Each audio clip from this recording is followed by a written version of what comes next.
Morning सभी लोगों को। जैसा कि पिछले लेक्चरों में हमने एनालॉग इलेक्ट्रॉनिक्स को स्टार्ट करके जो है उसमें डायोड, क्लिपर, क्लैम्पर, रेक्टिफायर वगैरह और रेगुलेटर पावर सप्लाई के बारे में पूरा एक्सप्लेन किया था। इसके बाद बीजेटी एंड मॉसफेट फेट में भी कुछ एक्सप्लेन किया था, जो इंटरव्यू पॉइंट से रिलेटेड जो इंटरव्यू में पूछ सकते हैं। तो पूरा इंटरव्यू ओरिएंटेड ही मैंने कवर किया था। ठीक है, अब आज के लेक्चर में हम लास्ट टॉपिक एनालॉग इलेक्ट्रॉनिक्स का है, जो ऑप एम्प है, जिसको ऑपरेशनल एम्पलीफायर भी बोलते हैं। हम उसमें जो भी उसके अंदर टॉपिक्स हैं, लाइक इन्वर्टिंग एम्पलीफायर क्या है, नॉन इन्वर्टिंग एम्पलीफायर क्या है, बायस करंट क्या है, इनपुट ऑफसेट वोल्टेज क्या है, स्लीव रेट क्या है, इसके बाद इसके एप्लीकेशंस क्या हैं, ऑपरेशनल एम्पलीफायर को एज ऑप एम्प को एज ऑपरेशनल एम्पलीफायर क्यों बोलते हैं, ये सारी चीज़ें मैं आज बताऊँगा। ठीक है, तो लेक्चर में आप लास्ट तक बने रहिएगा, बहुत ही इंपॉर्टेंट लेक्चर है। ओके, तो चलिए स्टार्ट करते हैं। तो ऑपरेशनल एम्पलीफायर सिंपल, इसको शॉर्ट में ऑप एम्प भी बोलते हैं। ओके, ये क्या है? ऑपरेशनल एम्पलीफायर सिंपल एक high gain electronic voltage amplifier है। सिंपल बोलिए कि जो एक हाई गेन प्रोवाइड करता है। ठीक है, इसमें दो पोर्ट्स होते हैं, दो इनपुट्स, एक सिंगल आउटपुट होता है। ऑपरेशनल एम्पलीफायर को यानी ऑप एम्प को एज ऑपरेशनल एम्पलीफायर बोलने का रीज़न क्या है? क्योंकि ये जो मैथमेटिकल ऑपरेशंस जो होते हैं, जैसे एडिशन हो गया, सब्सट्रैक्शन हो गया, इंटीग्रेशन हो गया, डिफरेंशिएशन हो गया, ये सारे परफॉर्म करता है। जैसा कि मैंने मॉक इंटरव्यू में क्वेश्चन पूछे भी थे कि why op amp is called as operational amplifier, some of guys give the answers correctly but some of confused. Okay, so अब इसको याद रखना कि op amp as a operational amplifier क्यों बोला जाता है? Because of that it performs the mathematical operations like addition और summer, subtraction, integration and differentiation. Okay, op amp का ये सिंबल होता है। जैसा कि मैं बोला, ऑप एम्प हमारे इसमें 5 टर्मिनल होते हैं, 5 पिंस बोलते हैं इसको। ऑप एम्प में कितने? 5 पिंस। तो 5 पिंस कौन कौन सी होती हैं? एक होती है इन्वर्टिंग, जो माइनस साइन वाला है। ये नेगेटिव साइन वाला जिस ऑप एम्प का ये सिंबल है, जिसमें नेगेटिव होगा वो इन्वर्टिंग इनपुट होगा, इन्वर्टिंग टर्मिनल, ये इन्वर्टिंग पिन। और जो पॉजिटिव साइन वाला है वो इंडिकेट करता है नॉन इन्वर्टिंग। ठीक है, और जैसे ये प्लस वी लिखा है तो इसको कहीं कहीं पे VCC भी लिखते हैं, प्लस VCC, और इसको कहीं कहीं पे माइनस वी को कहीं VEE लिखते हैं। ठीक है, सिंपल सा। तो ये हमारा पॉजिटिव सप्लाई होता है। ठीक है, ऑप एम्प को सप्लाई तो देना पड़ेगा, ये हमारा नेगेटिव सप्लाई होता है। ओके, ये हमारा क्या है? आउटपुट है। सिंपल सा बात है। तो इसमें यही चीज़ लिखा है कि जो ऑप एम्प का जो सिंबल है, इसमें 2 इनपुट टर्मिनल्स हैं, एक इन्वर्टिंग इनपुट है, एक नॉन इन्वर्टिंग इनपुट है, एक आउटपुट टर्मिनल है, और 2 सप्लाई हैं। वो भी कौन सी? DC सप्लाई वोल्टेज है, जिसमें एक पॉजिटिव है एक नेगेटिव है। ऐसा फिगर में पूरा बताया। इसके बाद अगर इसका हम इंटरनल स्ट्रक्चर थोड़ा देखें तो इंटरनल स्ट्रक्चर कैसा होता है कि इसका इंटरनल स्ट्रक्चर इस तरह से दिखता है, जिसमें से ये हमारा जैसे एक V1 2 टर्मिनल थे, एक इन्वर्टिंग था, एक नॉन इन्वर्टिंग था। तो इनमें से कोई एक इन्वर्टिंग होगा, कोई नॉन इन्वर्टिंग होगा। और ये हमारा ऑप एम्प का क्या है? इसको बोलते हैं इनपुट रेजिस्टेंस या इनपुट इम्पीडेंस। Input impedance. और ये वाला पार्ट हमारा आउटपुट का है, टोटल पार्ट। ये वाला पूरा ये आउटपुट का पार्ट है, जिसमें से ये क्या है कि ये आउटपुट इम्पीडेंस है, ये आउटपुट इम्पीडेंस है। इसके बाद ये जो एक सप्लाई वोल्टेज है जो आउटपुट आएगा। ओके, मतलब आउटपुट वोल्टेज ये अलग है, और इंटरनल सर्किट में भी कुछ आएगा और वोल्टेज, तो वो हमारा ये AV इंटू VD है। ओके, AV हमारा सिंपल वोल्टेज गेन है, D हमारा VD जो बोलते हैं वो डिफरेंस वोल्टेज है, VD क्या है? V1 माइनस ऑफ V2 और V2 माइनस ऑफ V1। वो डिपेंड करेगा कि कौन सा वोल्टेज ज़्यादा है, इन्वर्टिंग माइनस नॉन इन्वर्टिंग, जब अभी आगे क्लियर हो जाएगा। ठीक है, तो ऊपर फिगर्स में जैसे इक्विवेलेंट सर्किट्स हमारा ऑप एम्प का ऊपर जो बताया, उसमें जो आउटपुट वोल्टेज होगा सिंपल क्या होगा? AV into VD। AV क्या है? वोल्टेज गेन है, और वी डी हमने क्या लिखा, V1 डिफरेंस V2, यानी V1 डिफरेंस V2 ये क्या हो सकता है, V1 माइनस V2 भी हो सकता है और V2 माइनस V1 भी हो सकता है, डिपेंड करेगा कौन सा वोल्टेज हायर है। ओके, और ए बी को बोला हमने ओपन लूप वोल्टेज गेन। ठीक, वी डी लिख दिया यहाँ पे कि difference between the voltages eight the input terminals, therefore op amp amplifies the difference between the input voltage.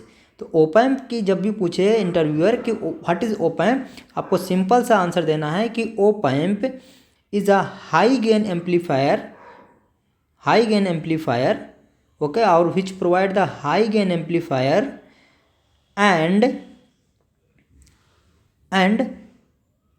and amplify the difference of the input signals।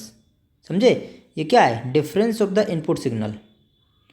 High gain amplify यानी high gain provide करता है, लेकिन किसको amplify करता है, difference of the input signal. Normal जो आपने BJT या मॉसफेट में जो एम्पलीफायर पढ़े होंगे, जैसे common emitter, common collector, common base, जितने भी कॉन्फ़िगरेशंस हैं उनमें जो है वो सिंपल इनपुट सिग्नल को एम्पलीफाई करते हैं, लेकिन डिफरेंस को नहीं। यहाँ पे क्या है, डिफरेंस को एम्पलीफाई करते हैं वो।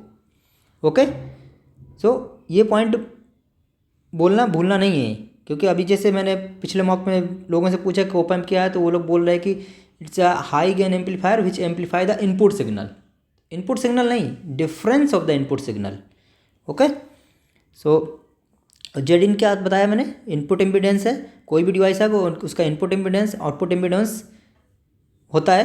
और इसका इनपुट इम्पीडेंस आउटपुट इम्पीडेंस का ये ज़्यादातर जो है, जैसे एक डिवाइस को कोई कैस्केड में लगाते हैं, तो जैसे मान लो कि ये फॉर एग्जांपल अभी आगे बता दूंगा, जैसे कैस्केड में 2 डिवाइसेज लगाई, तो पहली डिवाइस का आउटपुट इम्पीडेंस और दूसरी डिवाइस का इनपुट इम्पीडेंस दोनों क्या होगा, ये लोडिंग इफेक्ट को रिड्यूस करते हैं। तो उसी हिसाब से हमें इम्पीडेंस को भी एडजस्ट करना पड़ता है। ठीक है, आउटपुट इम्पीडेंस हमारा क्या है, सिंपल जेड आउट है। तो इंटरनल ब्लॉक डायग्राम जैसे मैंने इंटरव्यू में पूछा था, तो इंटरनल ब्लॉक डायग्राम कई लोग बता नहीं पा रहे थे, तो सिंपल से इंटरनल ब्लॉक डायग्राम है, जिसमें पहला स्टेज क्या है, डिफरेंशियल एम्पलीफायर इनपुट स्टेज है, दूसरा वोल्टेज एम्पलीफायर गेन स्टेज है, मतलब पहला इनपुट स्टेज, दूसरा गेन स्टेज, फिर तीसरा push pull amplifier output stage. Main 3 stage है। ओके, तो इसमें हम 1 बाय 1 देख लेते हैं। इनपुट स्टेज क्या है, input stage simple input voltage है जिसमें require a high input impedance. यहाँ पे क्या होगा, ये हाई इनपुट इम्पीडेंस होगा, यहाँ पर हाई इनपुट इम्पीडेंस। ओके, और जो रिक्वायरमेंट है, the requirement is achieved by using a differential amplifier. The function of the differential amplifier is to amplify the difference between the input signal. वही बोला ना, function क्या है डिफरेंशियल एम्पलीफायर का, is to amplify the difference between the input signal. तो op amp क्या करता है, इनपुट सिग्नल के डिफरेंस को एम्पलीफाई करता है। ओके, तो ये जो स्टेज है हमारा पहला स्टेज, ये जो स्टेज है ये क्या करेगा, हमारा जो डिफरेंस को एम्पलीफाई करेगा ना, तो यहाँ पर जो आएगा आउटपुट, या फॉर एग्जांपल जैसे A D into A V into V D आया था, बताया था ऊपर। तो ये जो गेन होगा यहाँ पर, ये गेन जो ओप एम्प का फर्स्ट स्टेज है, इनपुट स्टेज जिसको बोलते हैं, वो हायर गेन प्रोवाइड करता है ज़्यादातर। मतलब आगे वाली स्टेजों से उतना गेन नहीं आएगा जितना फर्स्ट स्टेज से आ जाता है। ओके, दूसरा गेन स्टेज है। गेन स्टेज सिंपल कि क्या होगा, और एम्पलीफाई करना है हमें gain, the overall gain requirement of the op amp is very high. So कुछ यानी पहली स्टेज से हमारा गेन आ गया, मान लो पहली स्टेज से गेन हमारा A1 आ गया, दूसरे स्टेज से गेन A2 आ गया। ठीक है, तो दूसरे स्टेज के बाद जो गेन टोटल हो जाएगा वो कितना हो जाएगा, A1 इंटू A2, सिंपल सा A1 इंटू A2 हो जाएगा। हमारा पहले स्टेज से गेन A1, दूसरे स्टेज से गेन A2, तो टोटल क्या हो जाएगा A1 इंटू A2। तो अब क्या होगा, ओवरऑल गेन हमारा हाई हो गया ना। तो वही चीज़ है, ओप एम्प हमारा वेरी हाई गेन प्रोवाइड करता है। Input stage alone can not provide सच आज हाई गेन। जैसे इनपुट गेन प्रोवाइड करता है गेन, लेकिन आपको मान लो कि 10⁶ लाइक ऐसे रिक्वायरमेंट है, तो इतना हाई गेन आपको सिंगल स्टेज प्रोवाइड नहीं कर सकता। इसलिए 2 स्टेज 3 स्टेज 4 स्टेज ऐसे कर करके जितना रिक्वायरमेंट होगा वैसे हम कैस्केड कर करके, क्योंकि कैस्केडिंग में क्या होता है कि सारे स्टेज का गेन मल्टीप्लाई हो जाता है, तो ओवरऑल गेन हमारा क्या होता है, हाई हो जाता है। ठीक, तो मेन फंक्शन हमारा जो गेन स्टेज का था वो क्या था कि provide the additional gain. Okay, जैसे पहले हमें मान लो कि रिक्वायरमेंट था 100 की, पहले वाले ने दिया मान लो 20, या पहले वाले ने मान लो फॉर एग्जांपल 20 दिया, दूसरे वाला फिर कितना देगा 5। ओके, तो चेंज भी हो सकता है, पहले वाले ने 5 दिया तो दूसरे वाले ने 20 दे देगा। तो जैसा रिक्वायरमेंट होगा वैसे हमारा स्टेज जो है ऐड स्टेजेस, डिफरेंट स्टेज को हम कैस्केड में लगा लगा करके हम गेन बढ़ा सकते हैं। आउटपुट स्टेज का है, इसका बेसिक रिक्वायरमेंट ये है कि आउटपुट इम्पीडेंस, जैसे इनपुट स्टेज का बेसिक रिक्वायरमेंट क्या है कि ये इनपुट हाई इम्पीडेंस इंसर्ट करता है। ओके, यानी हाई इनपुट में इम्पीडेंस प्रोवाइड करेगा। और आउटपुट स्टेज का ये वाला क्या होगा, ये हमारा लो आउटपुट इम्पीडेंस प्रोवाइड करेगा। ओके, तो तीनों स्टेज का मतलब समझ गए। डिफरेंशियल एम्पलीफायर इनपुट स्टेज जो हमें हाई इनपुट इम्पीडेंस प्रोवाइड करेगा। वोल्टेज एम्पलीफायर गेन स्टेज जो हमें क्या प्रोवाइड करेगा, हायर गेन, यानी जो पहले स्टेज से गेन आएगा उसमें दूसरे स्टेज का गेन मल्टीप्लाई होकर गेन, ओवरऑल गेन और हाई हो जाएगा। ओके, और तीसरा स्टेज आउटपुट स्टेज जो कि लो आउटपुट इम्पीडेंस प्रोवाइड करता है। ठीक है, इसके बाद ओपैम्प में जो इनपुट सिग्नल्स मोड है, जो ओपैम्प पे हमारे जैसे दो इनपुट सिग्नल्स है, पहला क्या आएगा, जैसे मोड कौन कौन से होते हैं, एक डिफरेंशियल मोड हो सकता है, एक कॉमन मोड हो सकता है। कहने का मतलब है कि जो दो इनपुट टर्मिनल थे हमारे ओपैम्प में, जैसे ओपैम्प का सिंबल ये था, ये माइनस ये प्लस, ये आउटपुट हुआ, यहाँ पे हमने V1 V2 अप्लाई किया, तो ये हम डिफरेंशियल मोड का मतलब ये हुआ कि हमारा जो आउटपुट आएगा वो simple gain something and V1 difference of V2 आएगा। ओके, कॉमन मोड के केस में क्या होगा, जो वी आउट आएगा वो सिंपल गेन, इधर मान लो डिफरेंशियल का है तो AV लिख दिया, इधर कॉमन मोड का है तो AC लिख दिया। ओके, तो यहाँ पर जो आएगा वो V1 plus of V2 by 2, मतलब इन दोनों का एवरेज वैल्यू कंसीडर करेगा, that will be the common between two terminals V1 and V2 voltage. Okay, तो डिफरेंशियल मोड में क्या होगा, ये तो either one signal is applied N input with other input grounded कर सकते हैं ना, मतलब हम ये तो इसको अप्लाई करें, इसको ग्राउंड करें, या इसको अप्लाई करें, इसको ग्राउंड करें, कुछ भी कर सकते हैं ना, तो हमारा वो डिफरेंस ही कहलाएगा। ठीक है, हमें कंसीडर करना है डिफरेंस, आप चाहे जैसे ही उसको अप्लाई करिए, चाहे एक को 0 रखिए चाहे दूसरे को 0 रखिए। ओके, बस इनपुट आप किसी एक टर्मिनल अप्लाई कर दिए, तो अगर मान लो इन्वर्टिंग में अप्लाई किया तो नॉन इन्वर्टिंग ग्राउंड कर देना है, अगर नॉन इन्वर्टिंग अप्लाई किया तो इन्वर्टिंग ग्राउंड कर देना है, सिंपल सी बात है। क्वेश्चन में कभी कभी दोनों में अप्लाई होकर के आ जाता है। ठीक है, तो आपको क्या करना है, वहाँ पे सुपर पोजिशन थ्योरम लगा देना है। तो पहले क्या करना है कि मान लो एक को एक्टिवेट किए तो दूसरे को डीएक्टिवेट मतलब उसको ग्राउंड कर देना है, फिर आउटपुट निकालना है, फिर इसके बाद जो पहला एक्टिवेट किया था उसको डीएक्टिवेट कर देना है और दूसरे को एक्टिवेट कर देना है, फिर आउटपुट निकालना है। तो टोटल आउटपुट जो आएगा वो दोनों कंडीशन में सम हो जाएगा टोटल आउटपुट।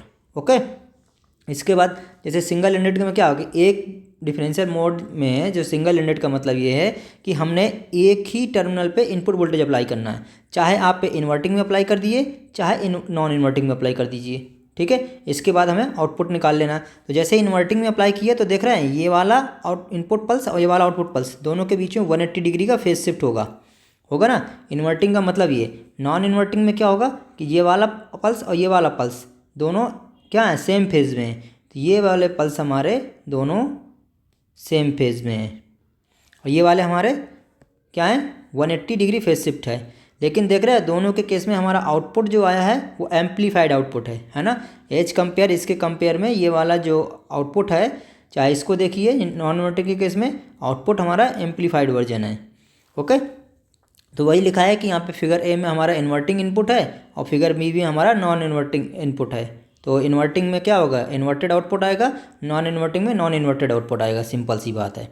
अब कभी कभी ये जैसे बताया कि इनपुट एम्पलीफाइड के हमने जो है दोनों टर्मिनल पे इनपुट अप्लाई कर दिया तो वी नॉट क्या आ जाएगा, सिंपल कुछ गेन होगा। ओके, और वो हमारा क्या होगा वी इन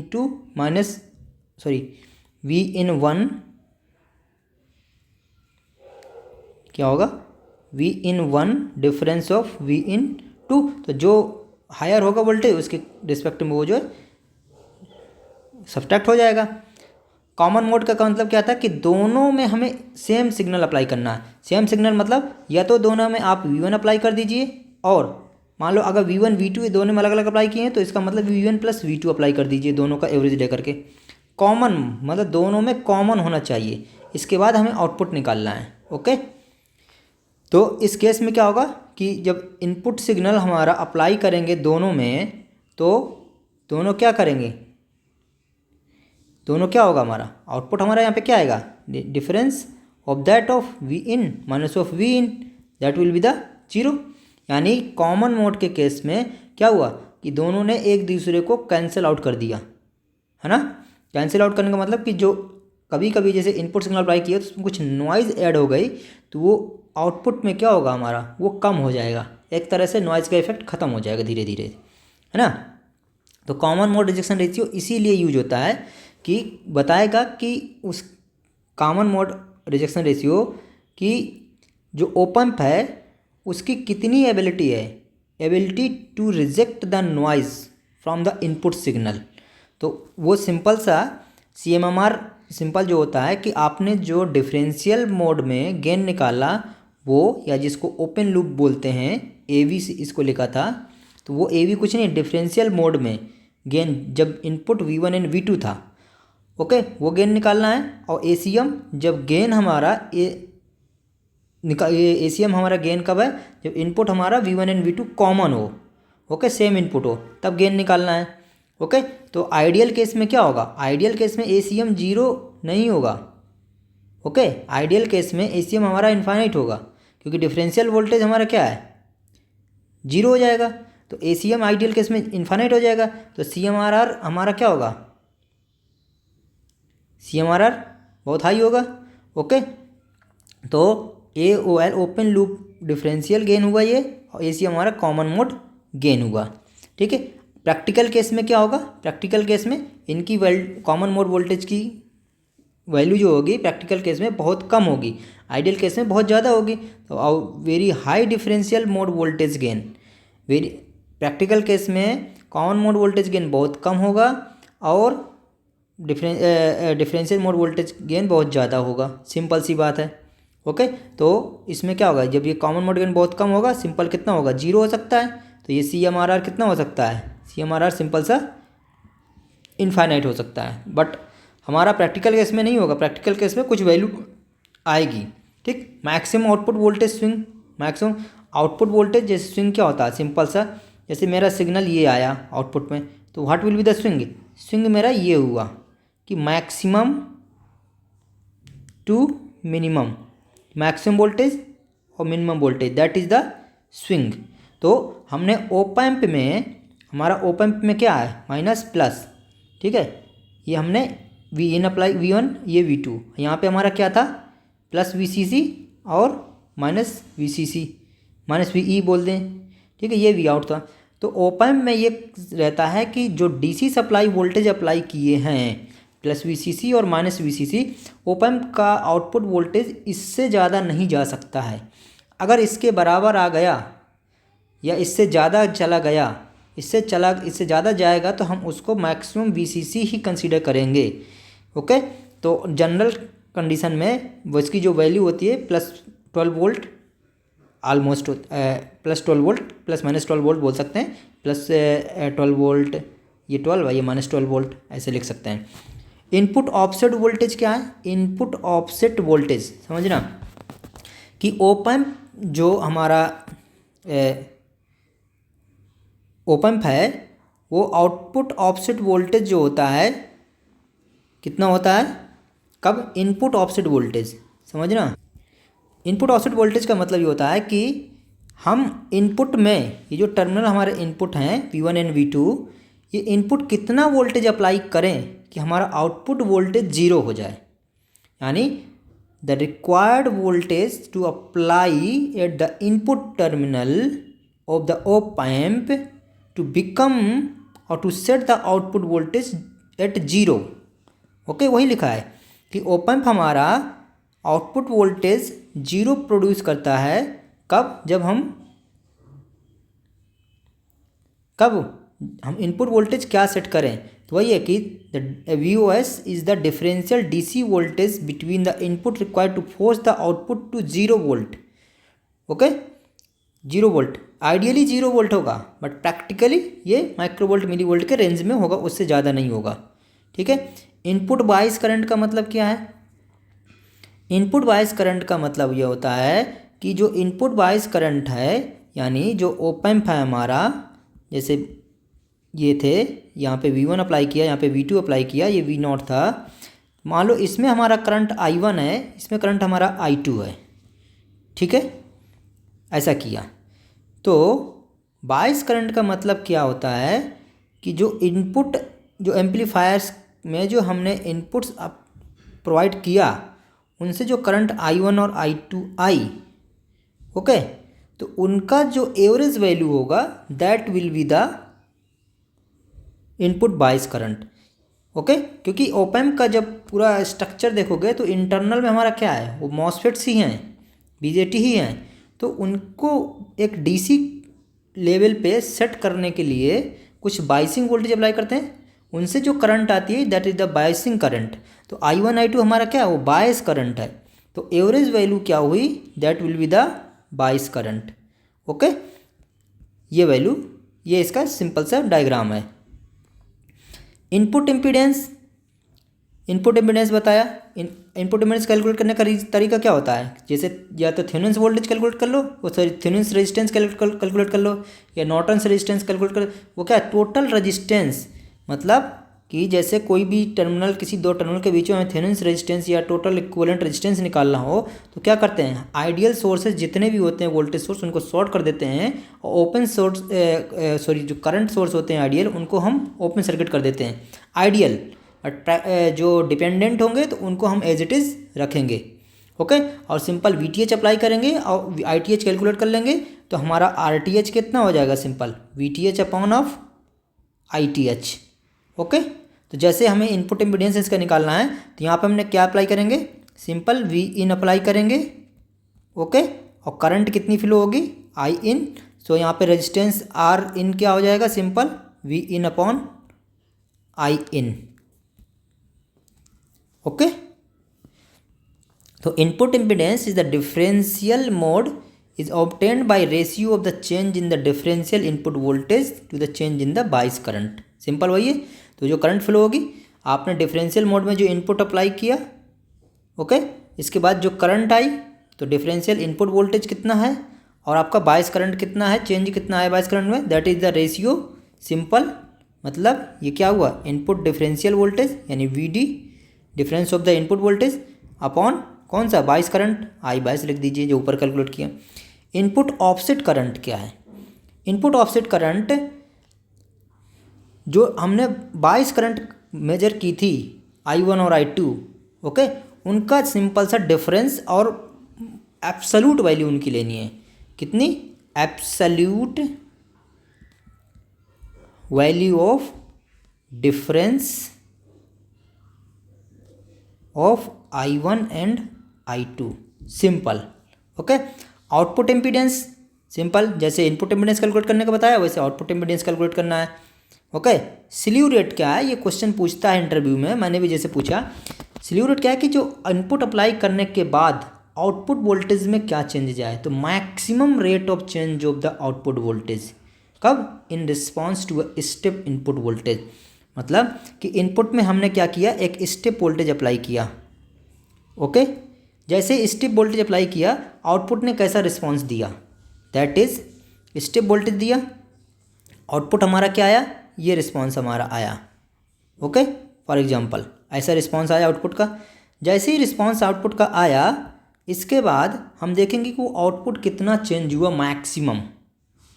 तो हम निकालेंगे कि एक पर्टिकुलर टाइम इंटरवल को कंसीडर करके कि डेल्टा T टाइम पे मैक्सिमम आउटपुट हमारा ये चेंज हुआ। तो वो जो मैक्सिमम आउटपुट चेंज हुआ है, तो किस टाइम इंस्टेंट पे चेंज हुआ है वो टाइम इंस्टेंट कंसीडर करेंगे। So the ratio of this maximum output change in the voltage with respect to the interval, time interval, वो किस इंस्टेंट पे हुआ है।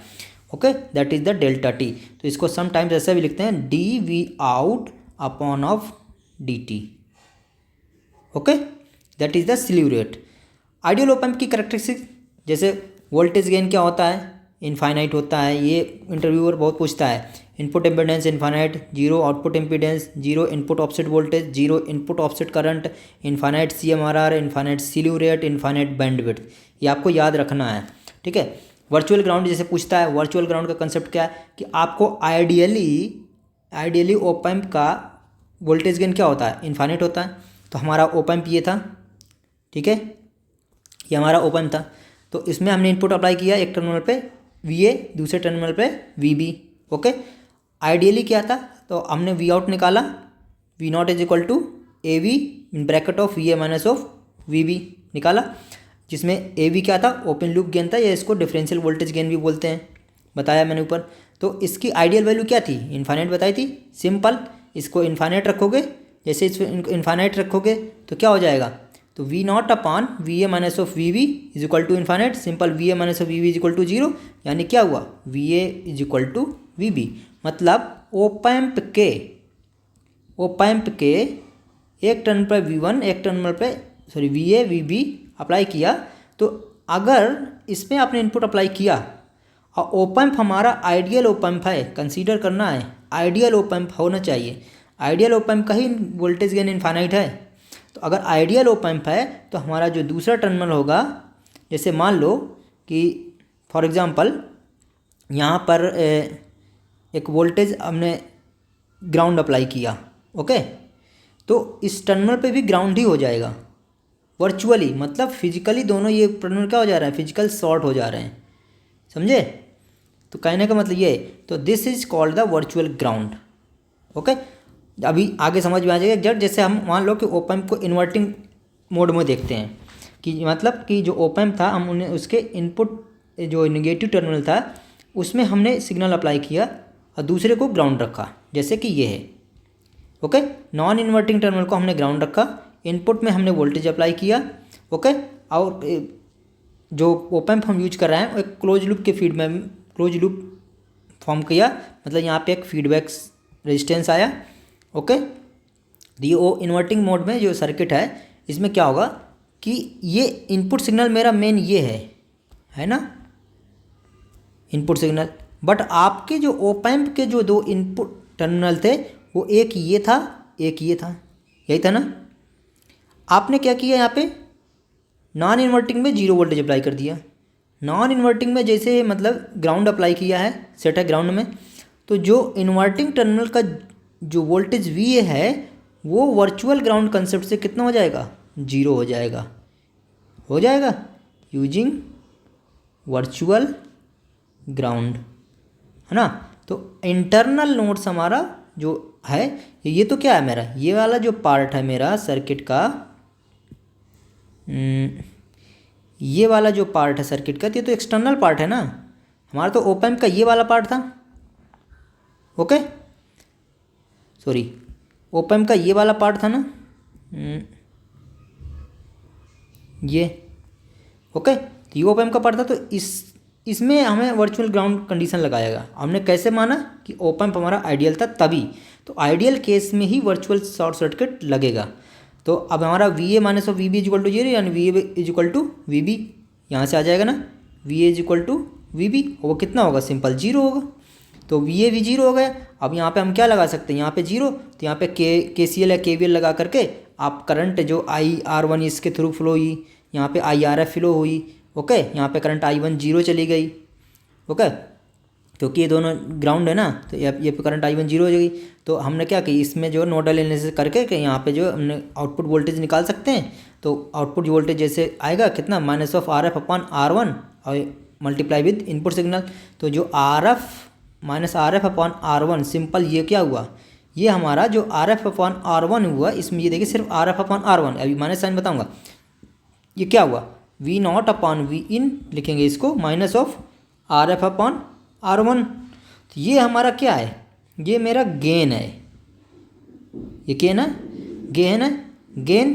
तो गेन क्या मतलब क्या हुआ कि इन्वर्टिंग एम्पलीफायर का गेन है वो, ओके। तो नेगेटिव गेन, नेगेटिव साइन क्या हुआ यहाँ पे, नेगेटिव साइन ये बोल रहा है कि जो इनपुट सिग्नल अगर आपने साइनोसॉइडल अप्लाई किया था तो वो भी साइनोसॉइडल ही होगा, बट इन्वर्टेड फेज में होगा, ओके, क्या होगा, इन्वर्टेड फेज में होगा, यानी 180 डिग्री फेज शिफ्ट होगा। Non inverting same to same, inverting में ही, अगर नॉन इन्वर्टिंग देखना है, नॉन इन्वर्टिंग में क्या करना है आपको, इनपुट सिग्नल में जो इनपुट सिग्नल था, जैसे नॉन इन्वर्टिंग का किया, जैसे ये मेरा माइनस प्लस, यहाँ पे आपने V1 अप्लाई कर दिया या Vin अप्लाई कर दिया, सिंपल सा बात है। ओके, यहाँ पे हमने क्या किया, ये V आउट है और आपने इसको रेजिस्टेंस कैलकुलेट किया, सॉरी रेजिस्टेंस इनपुट और ये हमारा इसको ग्राउंड कर दिया, यहाँ R1 यहाँ RF, सिंपल। तो यहाँ पे Vin आया ना, तो यहाँ ये नॉन इन्वर्टिंग हो गया नॉन इन्वर्टिंग केस हो गया। तो इसमें भी एनालिसिस करोगे जब आप, तो ये V1 जो होगा वो डायरेक्ट यहाँ पे रिफ्लेक्ट हो जाएगा, वो Vin। अब यहाँ पे करंट ऐसे फ्लो होगी, यहाँ पे करंट ऐसे फ्लो होगी, नोडल एनालिसिस लगाएंगे तो V0 की वैल्यू कितनी आ जाएगी, 1 plus of RF upon R1 into Vin। तो V0 अपॉन Vin की वैल्यू जो आ जाएगी 1 plus of RF upon R1, simple, यही हमारा वोल्टेज गेन हो जाएगा। वोल्टेज गेन जैसे ये वाला हुआ, तो इसमें क्या, ये पॉजिटिव आया ना, इसका मतलब क्या है कि इनपुट सिग्नल अगर मेरा ऐसा था तो आउटपुट सिग्नल भी मेरा सेम फेज पे रहेगा बट एम्पलीफाइड रहेगा। ठीक है, अब मान लो एप्लीकेशंस इसके, जैसे इन्वर्टिंग का यूज कर रहे हैं इन्वर्टिंग मोड में, तो हम क्या बना रहे हैं, समर या एडर बना रहे हैं। सिंपल, ये सर्किट था मेरा इन्वर्टिंग मोड का था ना, ये सर्किट था इन्वर्टिंग मोड का, इसको हमने क्या किया, ये इन्वर्टिंग मोड का था।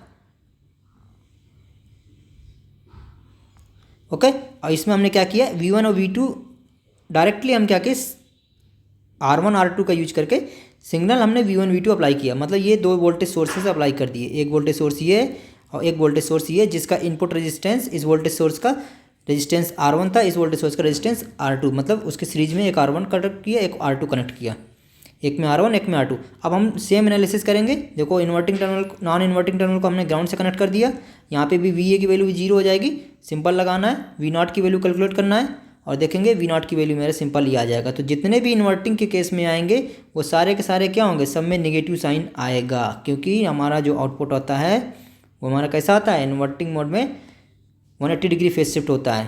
तो अगर यहाँ पे कंडीशन R1 R2 की वैल्यू अगर बराबर कर दें RF के, तो सिंपल हमारा सर्किट आ जाएगा। तो जो V1 V2 हमने अप्लाई किया था उसका सम, पहले सम हुआ ना, that will be the amplified. Okay, integrator, simple integrator का सर्किट ये है, वही सब कुछ है। सेम एनालिसिस इसमें भी करना है, आउटपुट देखेंगे, आउटपुट देखेंगे तो इंटीग्रेटर ये आया, तो इनपुट सिग्नल मेरा जो आया, अगर स्टेप सिग्नल होगा इनपुट, तो आउटपुट क्या होगा, सिंपल रैंप सिग्नल होगा। ओके, रैंप सिग्नल होगा ये, तो क्या जो इनपुट होगा उसका इंटीग्रेशन कर देगा। स्टेप मतलब क्या है, सिंपल 1 का इंटीग्रेशन क्या होगा, T, सिंपल। तो रैंप सिग्नल आया, अगर हमने रैंप सिग्नल अप्लाई किया तो क्या आ जाएगा, रैंप सिग्नल अप्लाई किया तो पैराबोलिक आ जाएगा, यानी T अप्लाई किया तो T का क्या होगा, T²/2। तो इंटीग्रेशन होना है, सिंपल। ओके, फिर डिफरेंशिएटर सर्किट है, बस इंटीग्रेटर में जो फीडबैक में हमारा कैपेसिटर कनेक्टर था और रेजिस्टेंस हमारा इनपुट साइड कनेक्टर था, तो डिफरेंशिएटर में क्या होगा, रेजिस्टेंस की पोजीशन चेंज कर देंगे कैपेसिटेंस के साथ, यानी रेजिस्टेंस को फीडबैक में और कैपेसिटेंस को इनपुट साइड कनेक्ट कर देंगे, और सेम वही नोडल एनालिसिस यहाँ पे VA पे लगाएंगे, VB ग्राउंड है तो VAB ग्राउंड हो जाएगा, और निकालेंगे तो हमारा डिफरेंशियल स्टेट में आएगा कंडीशन -RFC d/dt V/t, यानी हमारा अगर इनपुट हमारा क्या है, स्टेप सिग्नल है, तो डिफरेंस उसका क्या आएगा, इम्पल्स सिग्नल आएगा। अगर इस हमारा इनपुट हमारा क्या है, रैंप सिग्नल है, तो हमारे सिंपल ये स्टेप सिग्नल आएगा। ओके, नॉन इन्वर्टिंग मैंने बताया, नॉन इन्वर्टिंग का पूरा ऊपर बता चुका है। देखो गेन इसका माइनस आउटपुट वोल्टेज कितना आया है, V0 = Vin 1 plus of RF upon R1, simple. Voltage follower circuit question interview में पूछता है, सिंपल, जो आउटपुट और इनपुट जब बराबर हो जाए, that is output is follow the input, simple. Okay, यानी गेन सिंपल क्या हो, 1 होगा। ओके, तो इसमें वोल्टेज फॉलोअर सर्किट बनवाता है वहाँ पे, ये बहुत इंपॉर्टेंट सर्किट है वोल्टेज फॉलोअर। तो आपको इसमें क्या करना है कि नॉन इन्वर्टिंग टर्मिनल पर इनपुट अप्लाई करना, ये ध्यान रखना है, नॉन इन्वर्टिंग टर्मिनल पर। नॉन इन्वर्टिंग टर्मिनल पर जब इनपुट अप्लाई करेंगे और इन्वर्टिंग टर्मिनल को हमें डायरेक्ट आउटपुट के साथ शॉर्ट कर देना है। ये इन्वर्टिंग टर्मिनल डायरेक्ट आउटपुट के साथ शॉर्ट है ना, और नॉन इन्वर्टिंग टर्मिनल पर हमने क्या किया, इनपुट वोल्टेज अप्लाई किया है। ओके, तो फिर आ जाएगा इसका वोल्टेज फॉलो, जब इसका एनालिसिस करेंगे तो देखेंगे जो हमारा गेन आएगा यानी वी नॉट की वैल्यू जो आएगी वी इन के बराबर आ जाएगी। तो V not upon V in simple कितना आ जाएगा 1, यानी यूनिटी गेन आया सिंपल। ओपैम्प को जब ओपन लूप में यूज करें, अभी तक जितने थे सारे क्लोज लूप थे, मतलब फीडबैक था। अगर फीडबैक अप्लाई नहीं करते हैं that will be the open loop, यानी ये वो कहलाएगा circuit as a comparator. Comparator circuit होगा, यानी ये रेफरेंस वोल्टेज अप्लाई किया नॉन इन्वर्टिंग में, इनपुट सिग्नल हमने अप्लाई किया इन्वर्टिंग में, तो क्या होगा, इनपुट सिग्नल जैसा होगा हमारा आउटपुट, जैसे मान लो इनपुट सिग्नल साइनसॉइडल है और ये हमारा रेफरेंस सिग्नल था, ये हमारा रेफरेंस सिग्नल था वी रेफ, तो आउटपुट हमारा क्या आएगा, हमारा आउटपुट है सिंपल, ये देखेगा कि ये जो वैल्यू है यहाँ पर कट हुआ है ना दोनों वैल्यू पे। ओके, तो देखेगा कि आउटपुट में जो कंपैरेटर की तरह जब यूज करेंगे तो इनपुट वैल्यू अगर हमारे रेफरेंस से कम होगा, यानी वी इन अगर मेरा वी आर एफ से कम होगा तो वी नॉट हमारा क्या होगा, सिंपल नेगेटिव आएगा ना, तो यानी वो माइनस वी सी सी हो जाएगा। और जब हमारा V in greater than of V ref हो जाएगा तो V in greater than of V ref, sorry ये प्लस वी सी हो जाएगा। जब नेगेटिव टर्मिनल ज़्यादा हो जाएगा तो simple V minus of V C C आ जाएगा। तो अभी इस केस में देखो वी रेफ के नीचे वाला सिग्नल, हमारा जो इनपुट सिग्नल है वी रेफ का जो लाइन है उसके नीचे जितना भी होगा तो उसमें क्या होगा, वी रेफ हमारा ज़्यादा होगा, वी रेफ ज़्यादा होगा या पॉजिटिव टर्मिनल ज़्यादा है तो उस केस में हमारा पॉजिटिव वी सी सी आएगा। तो यहाँ पे पॉजिटिव वी सी सी आ गया। फिर जैसे क्या हुआ, ज़्यादा सिग्नल जाएगा तो हमारा वी इन ज़्यादा होने लगेगा तो नेगेटिव चला जाएगा। फिर ये जैसे चेंज होगा ऐसे चेंज होता रहेगा ना। तो ये इसमें क्या है कि एक तरह से वो एक पल्स ही जनरेट करेगा, आउटपुट में क्या होगा हमारा ये वी नॉट, ये पल्स होगी। तो एक तरह से कैसा ये स्क्वायर वेव भी जनरेट कर सकता है, ठीक है। तो कंपैरेटर वही है कि ये ओपन सर्किट है जिसमें with reference voltage V ref applied किया गया है नॉन इन्वर्टिंग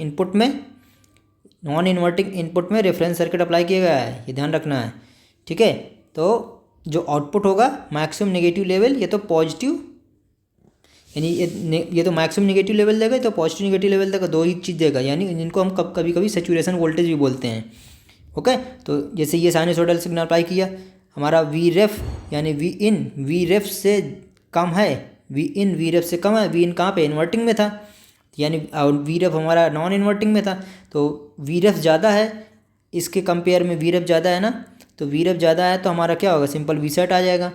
ये वी सेट आया, जैसे ही हमारा क्या हुआ, बढ़ते चले गए। अब यहाँ से क्या हुआ, हमारा साइनसॉइडल सिग्नल का वैल्यू ज़्यादा होने लगा, यानी इनपुट वैल्यू ज़्यादा होने लगेगा। तो यहाँ तक हमारा इनपुट जैसे ज़्यादा हुआ तो मेरा क्या हुआ, ये वी रेफ से ज़्यादा होगा वी इन, तो मेरा नेगेटिव दे देगा, ये नेगेटिव आ जाएगा। इसी प्रकार से फिर पॉजिटिव की ओर चला जाएगा। ओके, ऐसे ये वेव फॉर्म बनती चली जाती है। तो वी रेफ अगर 0 पे सेट कर देंगे तो देखो 0 पे सेट किया तो हमारा सिंपल एक स्क्वायर वेव आ गया ना। ओके, समझ गए। तो ये ओवरऑल था, और कुछ इसमें मैंने इंपॉर्टेंट क्वेश्चंस लिख दिए हैं, इनको आप देख लीजिएगा एक बार। तो ये इंटरव्यू पॉइंट से रिलेटेड जो काफ़ी इंपॉर्टेंट क्वेश्चंस हैं। अब मुझे ये समझ में आ गया कि इससे ज़्यादा अब जो है इंटरव्यू में आपको ओपैम्प से इससे ज़्यादा क्वेश्चंस नहीं पूछ सकते ओपैम्प में।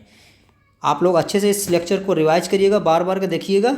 ओके, और ज़्यादा से ज़्यादा लोगों के साथ शेयर करिएगा। इधर उधर आप लोग परेशान न होइए।